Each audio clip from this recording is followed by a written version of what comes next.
Bismillah. Assalamualaikum warahmatullahi wabarakatuh. Selamat datang di channel One Day One Hadis. Channel ini dibangun sebagai sarana belajar dan dakwah yang akan mengulas hadis-hadis dengan sanad yang sahih yang dikumpulkan dari berbagai sumber yang dapat kita jadikan sebagai landasan dalam hidup kita sehari-hari. Untuk hadis kali ini, tanggal 1 Juli tahun 2020 yang bertepatan dengan tanggal 10 Dzulqa'dah 1441 Hijriah adalah dengan tema sabar dalam menghadapi musibah. Dari Aisyah Ummul Mukminin, semoga Allah meridai beliau berkata, adalah Rasulullah Shallallahu Alaihi Wasallam jika ditimpa keadaan yang menyenangkan, beliau berkata, Alhamdulillahillazi binikmatihi tatimus sholihat. Segala puji bagi Allah yang dengan kenikmatan darinya kebaikan-kebaikan menjadi sempurna. Sedangkan jika beliau ditimpa sesuatu yang tidak menyenangkan, beliau mengucapkan Alhamdulillah ala kulli hal. Segala puji Allah dalam segenap keadaan.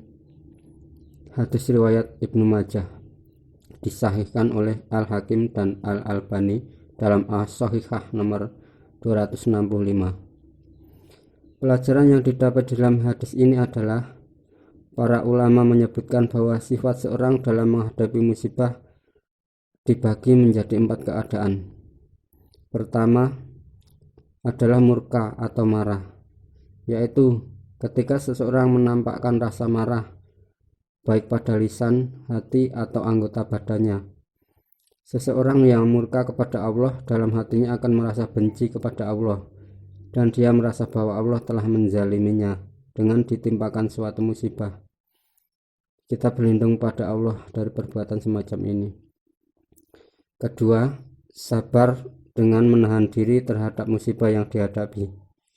Keadaan kedua ini adalah ketika dia merasa benci dengan musibah dan tidak pula menyukai keadaan seperti itu, tetapi dia menahan diri dengan tidak berkeluh kesah dengan lisannya, yang bisa membuat Allah murka kepadanya. Dia juga tidak marah sehingga memukul-mukul anggota badannya, dia juga tidak menggerutu dalam hatinya. Ketiga, ridho terhadap musibah, yaitu seseorang merasa lapang dada dengan musibah yang menimpanya. Dia betul-betul ridho dan seakan-akan dia tidak pernah mendapatkan musibah itu.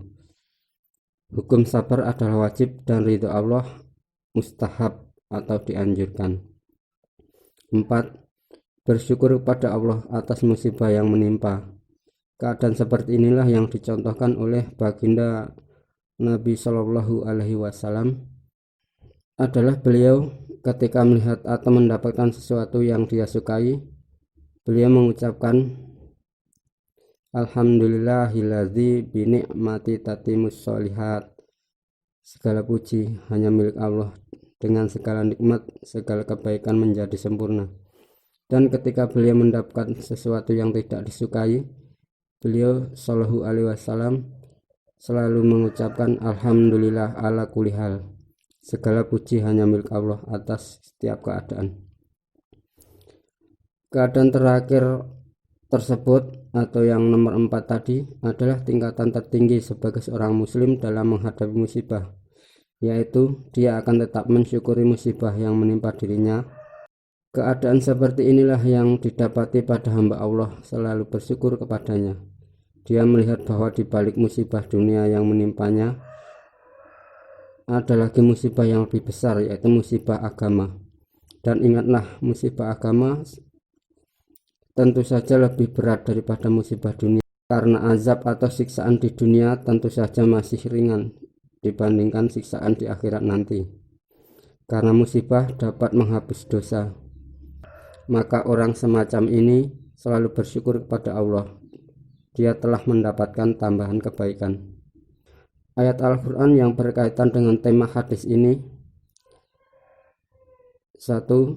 Dengan kemakmuran dan kesempitan, dan dengan kesukaan dan kedukaan, dan dengan kesehatan dan penyakit, manusia akan diuji. Dan kami uji mereka dengan nikmat pemberian yang baik-baik dan bala bencana yang buruk, supaya mereka kembali bertaubat. Al-A'raf ayat 168. Kedua, sabar adalah kunci kesuksesan. Ujian berat bagi orang-orang yang dijamin masuk surga. Apakah kalian mengira bahwa kalian masuk surga, padahal belum datang kepada kalian cobaan, sebagaimana halnya orang-orang terdahulu sebelum kalian? Mereka ditimpa oleh malapetaka dan kesengsaraan, serta diguncangkan dengan bermacam-macam cobaan, sehingga berkatalah Rasul dan orang-orang yang beriman bersamanya, bilakah datangnya pertolongan Allah?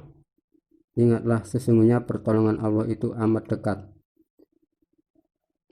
Surah Al-Baqarah ayat 214. Baiklah, demikianlah yang dapat kami sampaikan.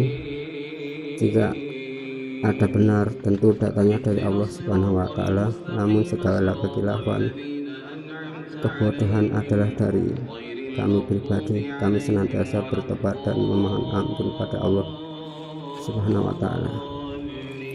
Jika antum semua berkenan, silahkan share video ini agar antum berkontribusi dalam dakwah dan menyebarkan kebaikan. Dan jangan lupa klik like dan subscribe channel One by One Hadis ini agar channel ini semakin berkembang lebih baik. Usul dan saran kepada redaksi kami silahkan tinggal di kolom komentar ya. Assalamualaikum warahmatullahi wabarakatuh.